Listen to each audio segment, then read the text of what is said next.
Don Ernesto, an elderly father, was treated as a nuisance by his own daughter-in-law, forced to clean what others deliberately threw on the floor, pushed down with harsh words, ignored at the table, and silenced in his own home.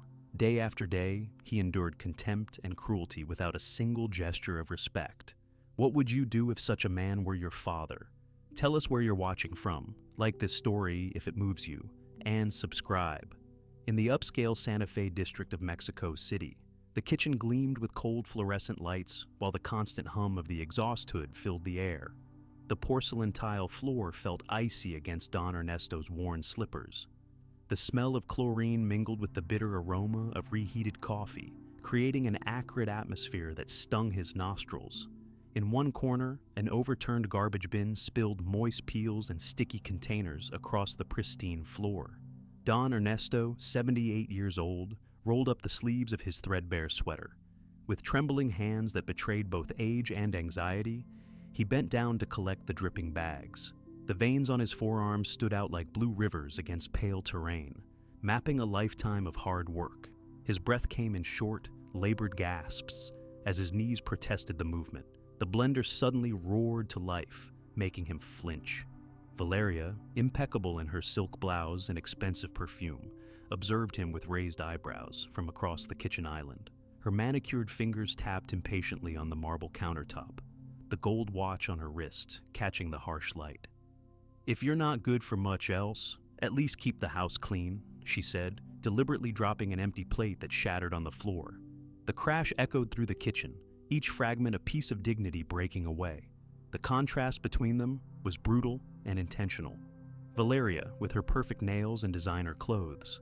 Don Ernesto, with his worn-out soles, labored breathing, and an old scarf wrapped around his neck to shield against the aggressive air conditioning. From the living room came the laughter of guests, the tinkling of glasses, and the aroma of sweet bread that wasn't meant for him. Don Ernesto carefully bent down again, collecting the ceramic shards, his fingers marked with red lines as the sharp edges bit into his weathered skin. Small droplets of blood formed, but he didn't dare mention it. Valeria slid her phone across the countertop, as if turning pages of a magazine, never once looking at him directly. Her dismissal was more painful than any cut. "Make sure you get every piece," she said, her voice smooth with practiced cruelty. "Sophia might step on it, though you probably wouldn't mind hurting your own granddaughter, would you?" Don Ernesto's heart clenched at the mention of his beloved granddaughter.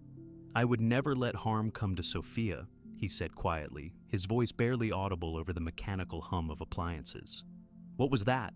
Speak up when you're—" "Addressed," Valeria snapped, finally looking at him with cold eyes. Nothing," he mumbled, returning to his task. In the adjacent laundry room, the dryer thumped against the metal with a dry rhythm, and the warm steam from the iron fogged the small window. Don Ernesto could feel sweat gathering at his temples, despite the chill in the air. His fingers ached as he picked up the last fragment, adding it to the collection in his palm. When the vacuum cleaner finally went silent, a loaded silence occupied the room. That silence hurt more than anything. Indifference turned into habit, shame that stuck to the floor like spilled sugar, and the dignity of a father barely held together by his breathing. "Don't just stand there," Valeria said, breaking the silence. "The floors need washing. Again, you missed spots last time." From the doorway, Rocio, the housekeeper, watched with sympathetic eyes but quickly lowered her gaze when Valeria turned. She had been instructed not to interfere, not to show kindness to the old man. Her job depended on her silence. "Rocio has actual work to do," Valeria continued as if reading the housekeeper's thoughts. "Your only purpose here is to earn your keep. Julian may have forgotten, but I haven't." Don Ernesto nodded, his chin nearly touching his chest. He remembered a time when his son Julian looked at him with pride, when his words carried weight and his presence commanded respect. Now he was a ghost in his son's house, invisible except when there was unpleasant work to be done.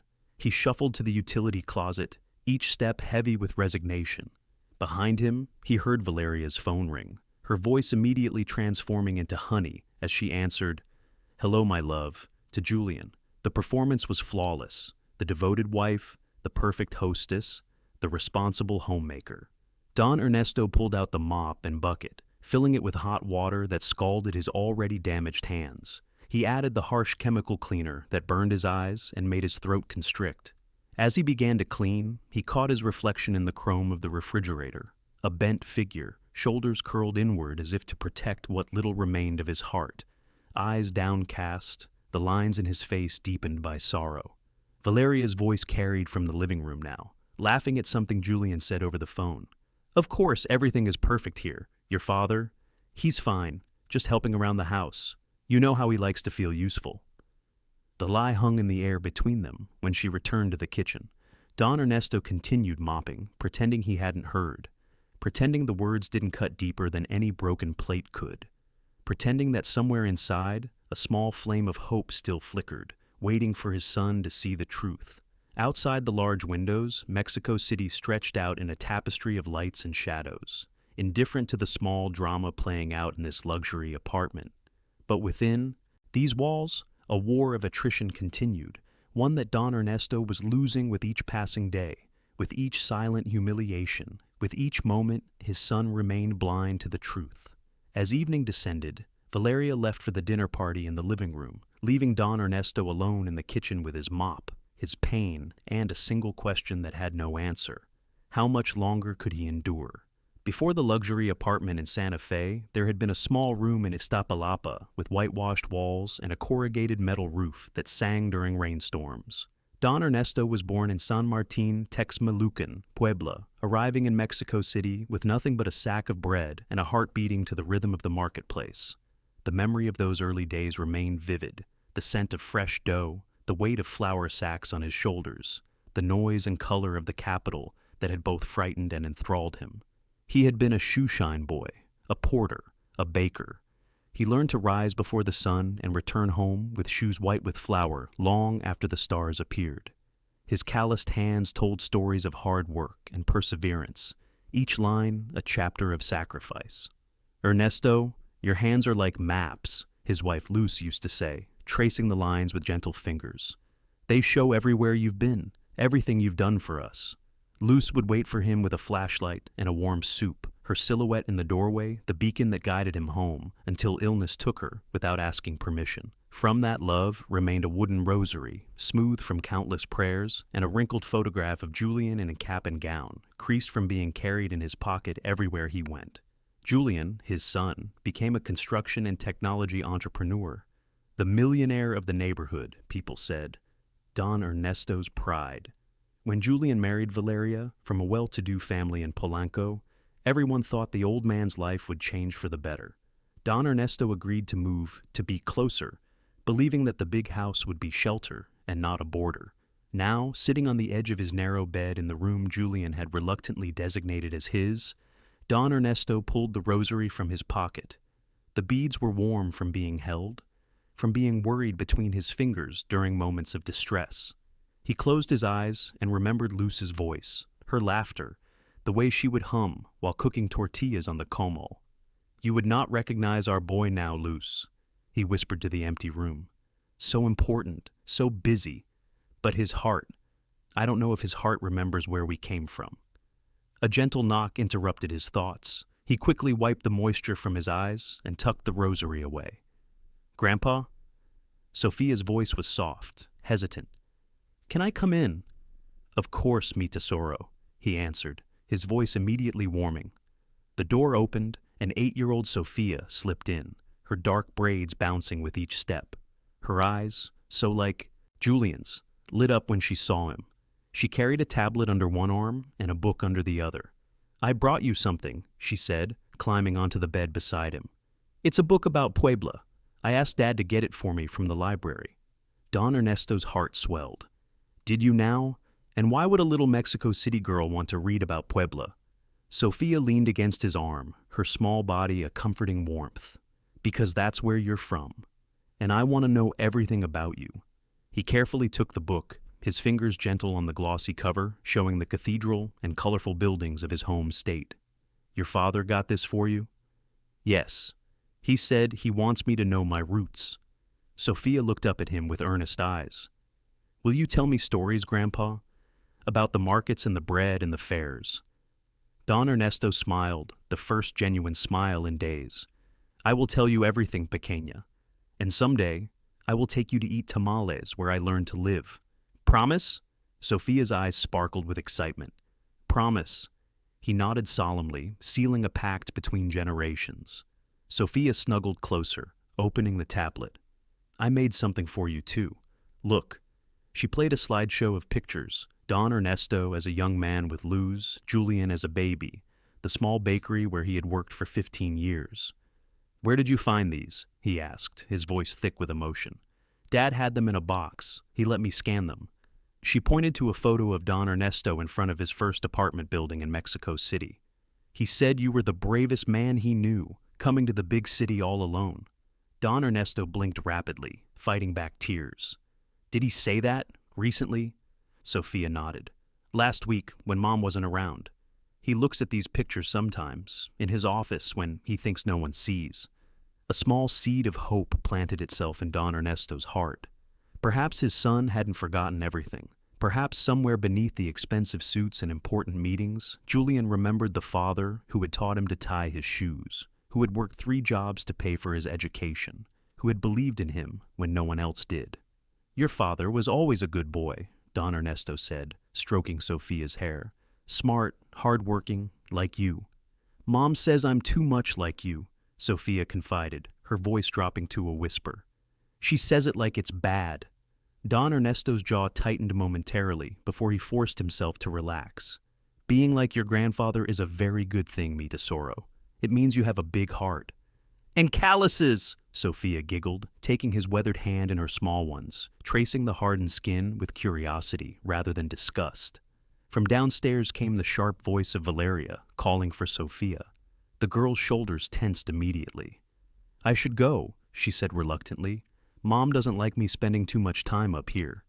Go on, Don Ernesto encouraged, though it broke his heart to see her. Leave. We'll look at this book together tomorrow. Sophia hugged him tightly before slipping off the bed. At the door, she paused. Grandpa, Dad's coming home early on Friday. He promised me. Maybe we can all have dinner together. Don Ernesto nodded, not trusting himself to speak. After she left, he sat in the gathering darkness, holding the book about Puebla. Although his shoulders ached with the weight of the past and present pain, sometimes hurt like when the weather changed, the rosary in his pocket and Sophia's laughter reminded him that hope is stubborn. He still believed that life could improve, that good gestures could return like swallows to the rooftop. Julian had been raised with love and values. Somewhere inside, the businessman was still the boy who had looked at his father with adoration, who had proudly introduced him to his college professors, who had once said he wanted to be just like him. Don Ernesto rose slowly, his joints protesting. He walked to the small window that overlooked the city lights. Out there was the Mexico City he knew, not the sanitized, air-conditioned version that Valeria preferred, but the living, breathing metropolis of markets and music, of struggle and triumph, of countless stories like his own. He pressed his forehead against the cool glass. Give me strength, he whispered, unsure if he was speaking to Luz, to God, or to himself. Just a little longer, for Julian, for Sophia. In the reflection, he saw not just an old man with a bent back and trembling hands, but a fighter who had overcome poverty, who had raised a successful son, who had lived a life of dignity despite hardship.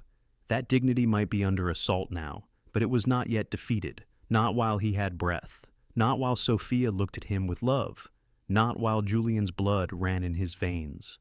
Don Ernesto clutched the rosary tightly, his lifeline to better days, both past and, perhaps, future. Tomorrow would bring more humiliation, more silent suffering, but it would also bring Sophia's smile. And Friday would bring Julian, perhaps, just perhaps. The truth that had been hiding in shadows would finally step into the light. The cruelty did not stop at harsh words and broken dishes. It escalated with systematic precision, as if Valeria was conducting an experiment to determine exactly how much humiliation one man could endure before breaking. Don Ernesto now found himself served sour food, cold plates, because everyone has already eaten, and orders delivered with razor-sharp edges. Scrub until it shines. Pick up every last grain. Leave no trace. The morning dawned gray and chilly, with fog pressing against the windows like ghostly hands. Don Ernesto had been awake since 4:30, his old baker's habits persisting, despite having nowhere to go, no dough to knead. His stomach growled. Last night's dinner had been a plate of congealed beans that tasted faintly of dish soap. He wasn't sure if the taste was deliberate or if his plate had been inadequately rinsed, but he had eaten it anyway, swallowing both the food and his pride. In the kitchen, he quietly prepared coffee, careful not to make noise that might wake the household. The rich aroma was his small pleasure, a memory of better times when coffee meant conversation with Luce, laughter with Julian as a boy, the start of a productive day. Making yourself at home, I see. Valeria's voice cut through the peaceful moment. She stood in the doorway, already dressed in a tailored pantsuit despite the early hour. Makeup perfect, not a hair out of place. Don Ernesto's hand trembled, sloshing hot coffee onto his fingers. He didn't wince at the burn. "I'm sorry, I thought I would make breakfast. Did anyone ask you to?" Valeria moved into the kitchen, her heels clicking against the tile like small hammers. "That coffee is imported, you know. Specialty beans, not for everyday use." Don Ernesto set down his cup, the coffee suddenly tasting like ash. "I'll make something else." "Don't bother." She waved a dismissive hand. "The cleaning service is coming today. I need you to clear out for a few hours. Your room is, well, it's embarrassing, frankly. The smell." Heat crept up Don Ernesto's neck. His room was immaculate. He made his bed with hospital corners each morning, kept his few possessions neatly arranged, even swept the floor himself to save the housekeepers the trouble. And he bathed daily, despite how the effort taxed his arthritic joints. "I don't want them thinking we keep an unhygienic house," Valeria continued, scrolling through her phone. Without looking up, she added, "There's a park 3 blocks down. You can wait there until they're done." Outside, a light rain had started to fall.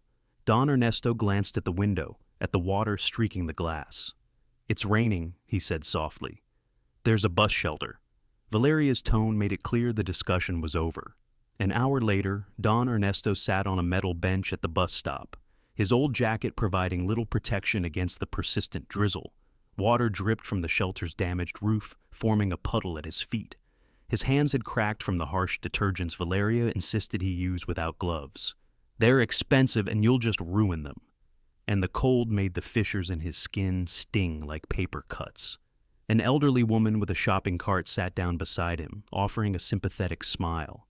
"Waiting for the bus to Coyoacán?" she asked. "No," Don Ernesto replied, embarrassed. "Just waiting." The woman nodded as if she understood. Perhaps she did. Perhaps there was something in his posture, in his eyes, that told a story other elders would recognize. "I'm Carmen," she said, extending a hand wrapped in a fingerless glove. "Ernesto." He shook her hand gently. "You have a baker's hands," she observed. "My husband was a baker, 42 years at Pasteleria Ideal." For the first time in days, Don Ernesto smiled. "I worked at Panificadora La Esperanza for 15 years. Before that, smaller places." La Esperanza, Carmen's face lit up. Their conchas were the best in the city. "My secret was a touch of orange zest in the topping," Don Ernesto confided, momentarily forgetting his troubles. Not traditional, but it made a difference. They chatted about bakeries, about old Mexico City, about the neighborhoods that had changed, and those that somehow remained the same. It was a balm to speak with someone who saw him, truly saw him, as a person with a history, with skills, with worth. When Carmen's bus arrived, she pressed a small package into his hands. "Pan dulce," she explained. "From my grandson's bakery. Not as good as yours was, I'm sure, but still." Don Ernesto clutched the package, warmth spreading through his chest despite the cold. "Thank you," he said, his voice thick. She patted his shoulder. "We old ones must look after each other. The young—" She shook her head. "They forget that they will be us someday." The bus pulled away, leaving Don Ernesto alone again, but the encounter had strengthened something in him. He had been someone once. He still was, even if Valeria couldn't see it. When he returned to the apartment 3 hours later, soaked and chilled to the bone, he found Valeria and a man he didn't recognize looking through papers at the dining table. They glanced up when he entered, Valeria's expression immediately souring. "Don't drip on the floor," she snapped. "We just had it cleaned." The man, middle-aged, wearing an expensive watch similar to Julian's, gave Don Ernesto a curious look. "Is this your father-in-law?" "Yes," Valeria confirmed with a tight smile. He lives with us, Julian insists. The subtle emphasis on Julian insists was not lost on Don Ernesto, nor was the quick assessment in the man's eyes, the slight curl of his lip. How charitable, the man commented. Ernesto, this is Mr. Vega, the administrator of the building, Valeria said, her tone making it clear she was introducing him only out of obligation. We're discussing some arrangements. Don Ernesto nodded politely, water still dripping from his jacket. Pleased to meet you. Mr. Vega barely acknowledged him before turning back to Valeria. As I was saying, the paperwork is straightforward. Once signed, the transfer can happen as early as Saturday. Don Ernesto shuffled toward his room, a chill that had nothing to do with the rain settling in his bones. What transfer? What was happening on Saturday? That night, unable to sleep, he crept down the hallway toward the kitchen for a glass of water. Valeria's voice stopped him. She was on the phone, her tone hushed but intense. The Saturday arrangement is confirmed. I've already spoken with the administrator. He just needs a signature. Any signature. A pause as she listened to whoever was on the other end of the call. Don't worry about Julian. He'll be in Monterey until Sunday. By the time he returns, it will be done. Yes, I have the power of attorney documents. Another pause. The old man? He'll be out of our lives for good. That nursing home in Tlalpan will take him. I've already paid the deposit. Don Ernesto's heart hammered against his ribs. A nursing home. She was planning to send him away while Julian was out of town, without consultation, without consent. As he stood frozen in the shadows, Rocio emerged from the kitchen with a stack of clean towels. Their eyes met, and Don Ernesto saw in her expression that she had heard everything. For a moment, fear and sympathy warred on her face. Then she lowered her head and hurried past him, intimidated by the household's power dynamics that had been made abundantly clear. Speak up and lose your livelihood. The next morning, Don Ernesto found a plate of sticky rice with an odd smell on the table. His stomach churned at the sight. Another indignity, another small cruelty. But now, it felt more sinister. Was she trying to make him ill, to provide justification for sending him away? He felt lightheaded as he stared at the food, a buzzing in his ears muffling the sounds of the apartment. Gripping the edge of the table, he took deep breaths, clutching the rosary in his pocket like a lifeline. The smooth beads grounded him, reminded him of who he was, of the strength that had carried him through poverty, through widowhood, through all of life's hardships. Then a small detail caught his attention. A torn wedding photograph in the trash can. His and Luce's wedding day, their faces young and hopeful. The picture he had carefully preserved all these years had been deliberately destroyed, as if someone wanted to erase his history, his identity, his very existence in this family. In that moment, something shifted in Don Ernesto's heart. The fear remained, but alongside it bloomed a quiet determination.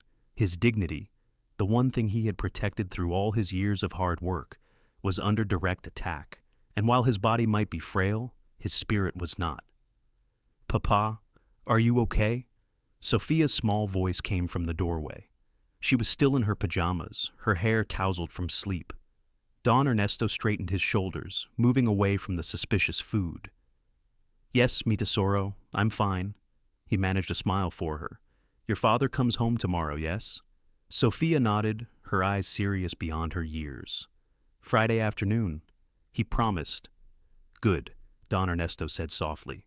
"Very good." He needed to hold on until then, just a little longer, because his heart told him something hidden was about to come to light, and he must not let go of the only thread he had left, his dignity. Friday afternoon arrived with golden sunlight streaming through the apartment windows, catching dust particles that danced in the air like tiny stars. Don Ernesto moved carefully through the kitchen, his body tense with anticipation. Julian would be home today, earlier than Valeria expected. The thought, both, comforted and terrified him. Would his son see the truth? Would he believe it if he did? The apartment had been polished to perfection. Valeria had been particularly demanding today, her anxiety manifesting as heightened cruelty. She'd made Don Ernesto rewash the bathroom tiles 3 times, criticizing invisible spots until his knees were raw from kneeling on the hard floor. "Remember to stay in your room when Julian arrives," she had instructed earlier, applying a fresh coat of lipstick in the hallway mirror. He's exhausted from his trip. The last thing he needs is to deal with your complaints." Don Ernesto had nodded silently, knowing argument was futile, but inside, determination flickered.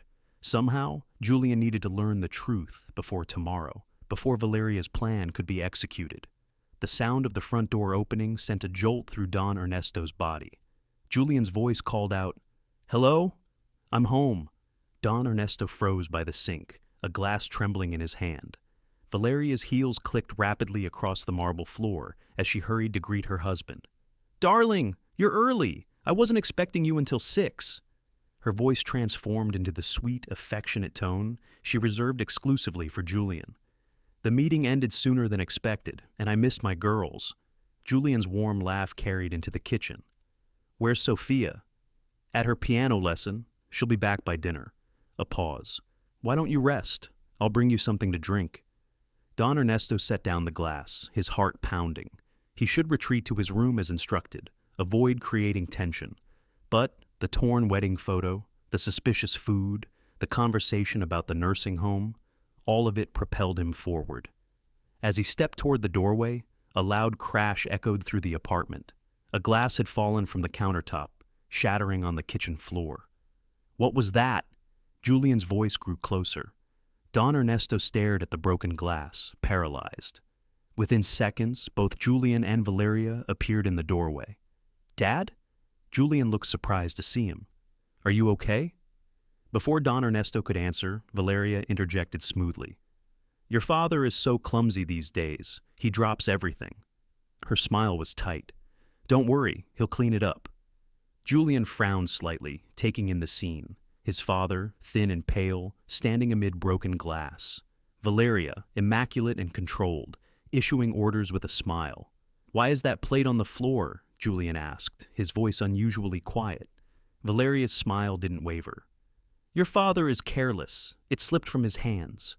Don Ernesto opened his mouth to speak, but years of silence made the words stick in his throat. How could he begin to explain? Who would believe that the elegant, charming Valeria could be so cruel behind closed doors? The moment hung suspended in the air until the sound of running footsteps broke the tension. "Dad, you're home!"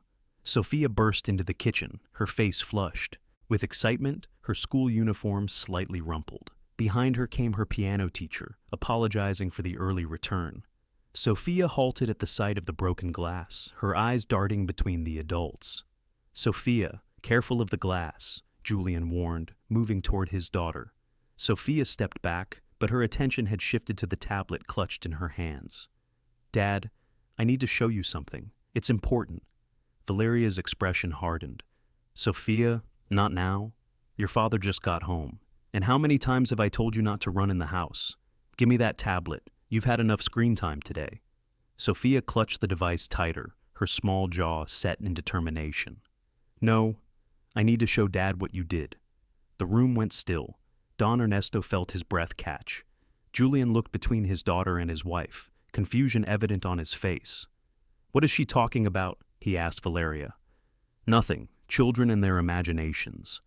Valeria reached for the tablet. "Sophia, give me that right now." "No!" Sophia darted behind her father. "Dad, I recorded what Aunt Valeria says to Grandpa when you're not here. Listen."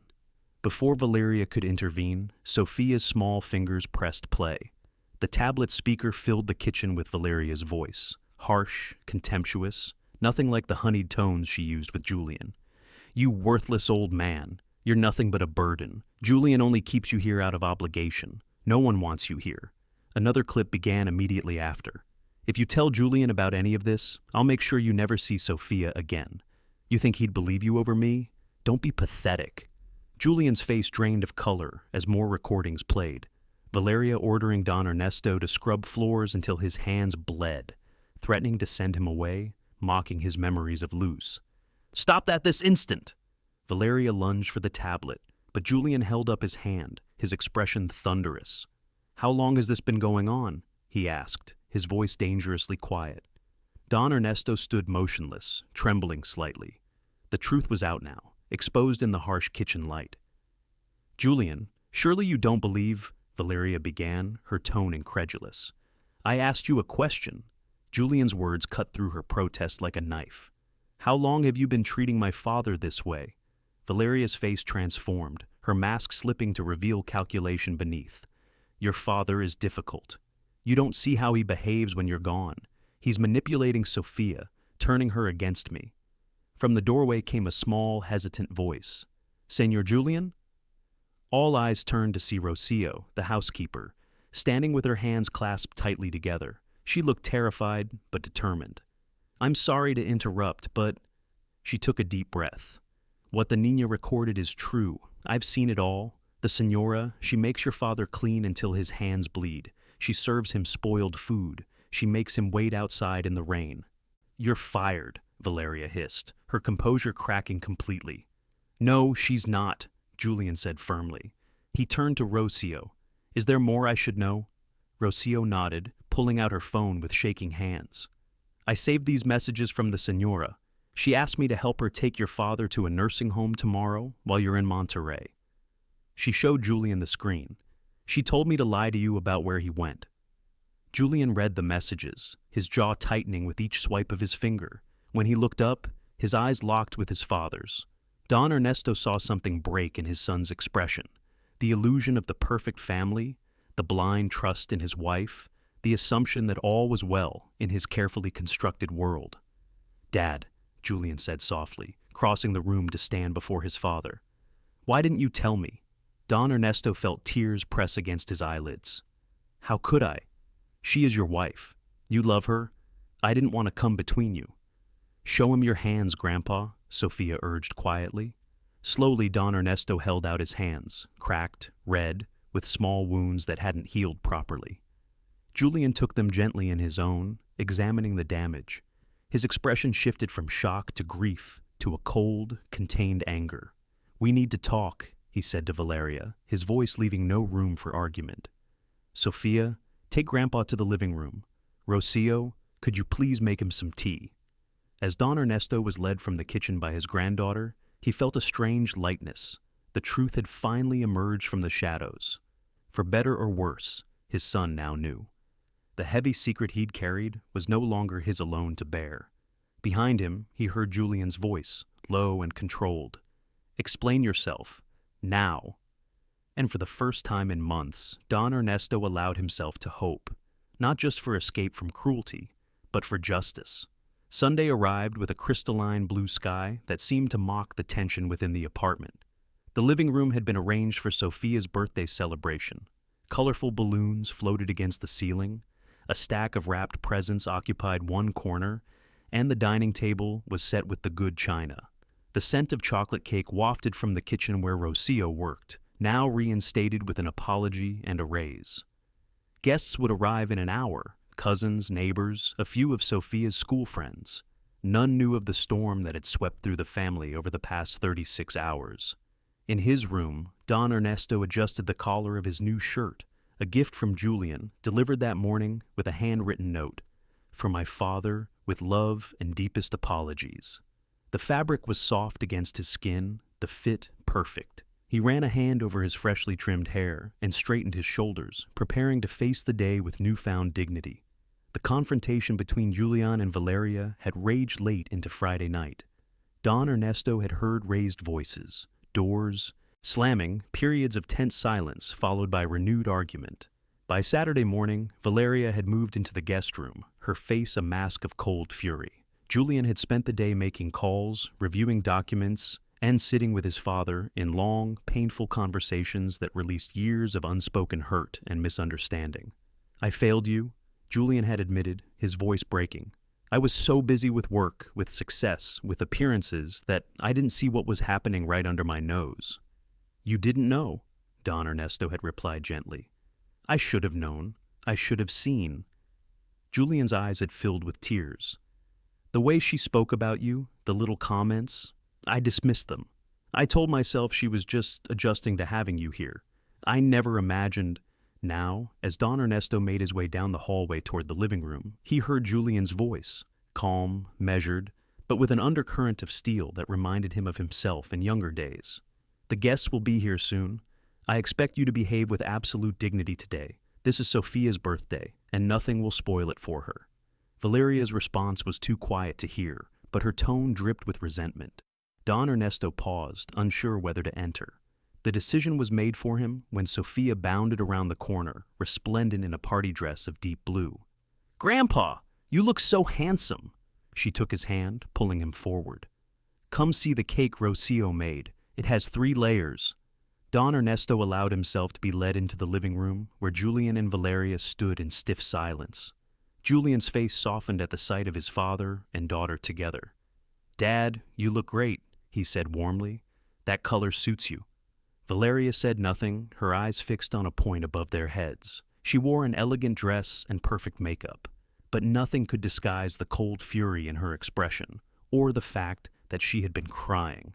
Sophia, oblivious to the tension, chattered about her expected presents and friends. Don Ernesto listened attentively, responding with enthusiasm that wasn't feigned. Despite everything, his heart felt lighter than it had in months. The doorbell rang, announcing the first guests. Julian put a hand on his father's shoulder. "Ready?" Don Ernesto nodded. "Ready." The apartment gradually filled with people, neighbors from the building, Julian's business associates, Sophia's friends, and their parents. Conversations flowed, drinks were served, and the atmosphere warmed despite Valeria's brittle smiles and minimal interaction. Don Ernesto found himself surrounded by guests curious to meet Julian's father. He shared stories of old Mexico City, of Julian as a boy, of his years as a baker. People listened with genuine interest, asking questions, laughing at his gentle humor. For the first time since moving in, he felt visible, valued. Across the room, he noticed Valeria, watching him with narrowed eyes as she spoke to Mr. Vega, the building administrator. The man looked uncomfortable, repeatedly checking his watch as if wishing to be elsewhere. Midway through the party, after Sophia had blown out her candles and opened several presents, Julian called for everyone's attention. The room quieted, all eyes turning toward him as he stood by the dining table, his expression solemn. "Thank you all for coming to celebrate our Sophia's birthday," he began. "Family is precious, something I've been reminded of very powerfully in recent days." He motioned for Don Ernesto to join him. "Many of you know my father, Ernesto Castillo. Some of you have only just met him today. What you might not know is how much I owe to this man, my education, my values, my success." Don Ernesto felt heat rise in his face as Julian placed an arm around his shoulders. "My father worked 3 jobs to put me through school. He taught me integrity, perseverance, and the true meaning of dignity." Julian's voice remained steady, but emotion shimmered beneath his words. "Recently, I discovered that this dignity has been under attack in my own home." A murmur rippled through the guests. Valeria's face drained of color. "I've always believed that how we treat our elders reveals our true character," Julian continued. "When we disrespect them, humiliate them, or treat them as burdens rather than treasures, we betray not only them, but ourselves." He reached for his tablet, which sat on the table. "I have evidence of systematic abuse directed at my father under this roof. Verbal cruelty, neglect, physical hardship deliberately imposed." Valeria stepped forward, her voice tight. "Julian, this is hardly the time or place." "On the contrary," he interrupted calmly. "This is exactly the time and place, among friends and family who care about justice, among witnesses who can ensure accountability." He turned to Sophia, who stood beside her grandfather, small fingers intertwined with his larger, weathered ones. "My daughter showed remarkable courage in documenting what was happening when I was not present. Rocio, our housekeeper, did the same." Julian tapped the screen, and Valeria's voice filled the room, harsh, contemptuous, chilling in its casual cruelty. Several guests gasped. Mr. Vega shifted uncomfortably, his eyes darting toward the door. Valeria stood frozen, humiliation burning across her face as her private behavior was exposed to public view. "I requested your presence today, not just to celebrate Sophia, but to bear witness to a commitment," Julian said when the recording ended. "From this day forward, there will be no tolerance for elder abuse in this family. No excuses, no second chances." He turned to Valeria directly. "My attorney has prepared separation papers. You will find them in the guest room. We can discuss the details privately, but the non-negotiable terms are these. You will leave this home today, you will have no unsupervised contact with Sophia, and you will participate in community service at an elder care facility as part of our settlement." Shocked silence filled the room. Valeria's carefully constructed facade crumbled entirely, her face contorting with rage and embarrassment. "You can't be serious. After everything I've done for this family, for your career, you'd choose your father over me?" "I'm choosing basic human decency," Julian replied quietly. "Something you seem to have forgotten." Mr. Vega stepped forward awkwardly. "Julian, perhaps we should discuss this in private. Your father's situation." "My father's situation?" Julian's voice hardened. "You mean the nursing home arrangements you and Valeria were making behind my back? Using my power of attorney that was intended for business matters?" The administrator paled. "I was told it was a family decision." "It was a conspiracy to remove my father from his home through deception and fraud," Julian corrected him. "A conspiracy that will have legal consequences for everyone involved." Don Ernesto placed a gentle hand on his son's arm. "Julian," he said softly, "today is for Sophia." Julian took a deep breath, visibly calming himself. "You're right, Dad." He smiled at his daughter, who looked solemn but not frightened. "Today is for celebration, not confrontation." He addressed the stunned guests. "Please, enjoy the party. The cake is delicious, and there are still presents to open." Then, more quietly to Valeria, "We'll finish this conversation later. For now, I suggest you start packing." Valeria stood paralyzed for a moment longer, her eyes darting around the room, as if searching for an ally. Finding none, she turned and walked stiffly toward the guest room, her heels clicking on the hardwood floor with diminishing volume. The party resumed slowly, conversations returning in hushed tones. Don Ernesto found himself surrounded by neighbors offering support, expressing outrage on his behalf. Sophia stayed close to his side, her birthday overshadowed but not ruined by the dramatic confrontation. "Are you okay, Grandpa?" she asked quietly as they sat together on the sofa. Don Ernesto looked at his granddaughter, so young yet so wise in her understanding of justice. "I am now, mi tesoro," he replied, his voice steady despite the emotions swelling in his chest. "Thanks to you and your father." As evening fell, guests departed with warm embraces for Don Ernesto and sympathetic glances toward the guest room, where Valeria remained isolated. When the last visitor had gone, Julian, Sophia, Don Ernesto, and Rocio sat together in the living room, surrounded by discarded wrapping paper and half-deflated balloons. "What happens now?" Sophia asked, leaning against her grandfather's side.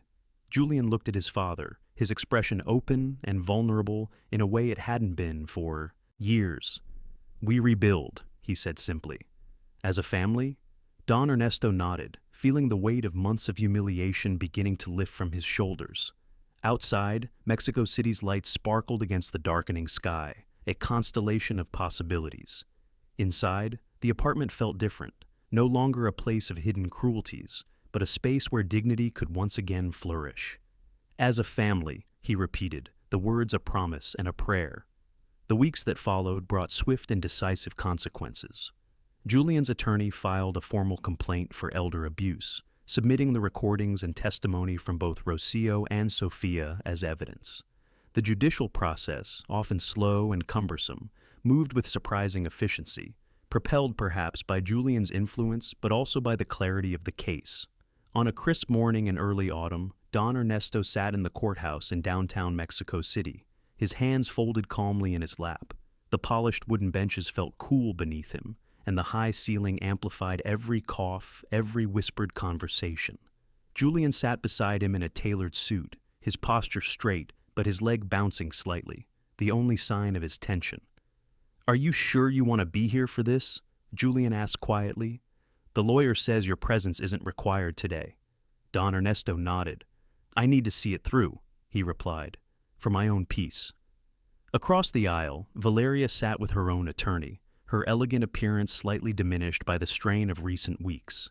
She had moved into a friend's apartment in Polanco, leaving behind most of her possessions in her haste to escape the humiliation of that Sunday revelation. Now, she kept her eyes fixed forward, refusing to acknowledge her father-in-law or soon-to-be ex-husband. The judge entered, a woman in her 60s with silver-streaked hair and eyes that missed nothing. The room rose, then settled back into expectant silence.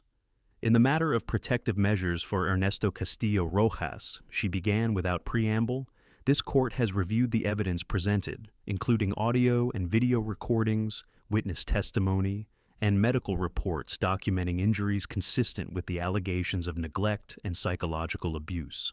Don Ernesto felt Julian's hand come to rest supportively on his shoulder. The medical examination had been embarrassing, but necessary. The doctor cataloging his cracked hands, the weight loss, the stress-induced hypertension that had developed during his months under Valeria's care. The court finds the evidence compelling and disturbing, the judge continued, her voice measured but with an undercurrent of controlled anger. Elder abuse is a serious offense that strikes at the heart of our values as a society. How we treat our elders reflects who we are, not who they are. She directed her gaze toward Valeria, who finally showed a flicker of discomfort, shifting in her seat. Valeria Montero de Castillo, please. Rise. Valeria stood, smoothing her skirt with trembling hands. This court hereby issues the following orders. First, a permanent protective order barring you from any contact with Ernesto Castillo Rojas without court approval and supervision. Second, immediate separation of all financial accounts and properties jointly held with Julian Castillo, with restrictions on access pending final divorce proceedings. The judge paused, consulting her notes. Additionally, in lieu of criminal charges, which the victim has graciously declined to pursue, you will complete 500 hours of mandatory community service at the Centro de Atención para Adultos Mayores in Coyoacán, where you will assist in the care of elderly residents under strict supervision. A small gasp escaped Valeria's lips. Don Ernesto watched her shoulders tense, her attorney lean in to whisper something that she dismissed with an irritated gesture. Finally, the judge concluded, you will participate in a rehabilitation program specifically designed for perpetrators of elder abuse, with regular reports submitted to this court regarding your progress. She set down her papers and looked directly at Don Ernesto. Senor Castillo, does this resolution satisfy your request for justice?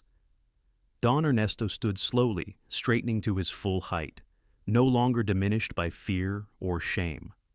Yes, Your Honor. I do not seek punishment, only protection and accountability. The judge nodded with approval. The wisdom you demonstrate today only underscores the debt of respect our society owes to its elders. She turned to Valeria. You would do well to learn from the man you mistreated. With a sharp rap of her gavel, the hearing concluded. People began to move, to gather belongings, to whisper commentaries on the proceedings. Don Ernesto remained standing, feeling a curious lightness. The justice he had received wasn't about vengeance or humiliation. It was about restoration of dignity, about society affirming that what had happened to him was wrong and would not be tolerated. Outside the courthouse, sunlight bathed the stone steps in warm gold.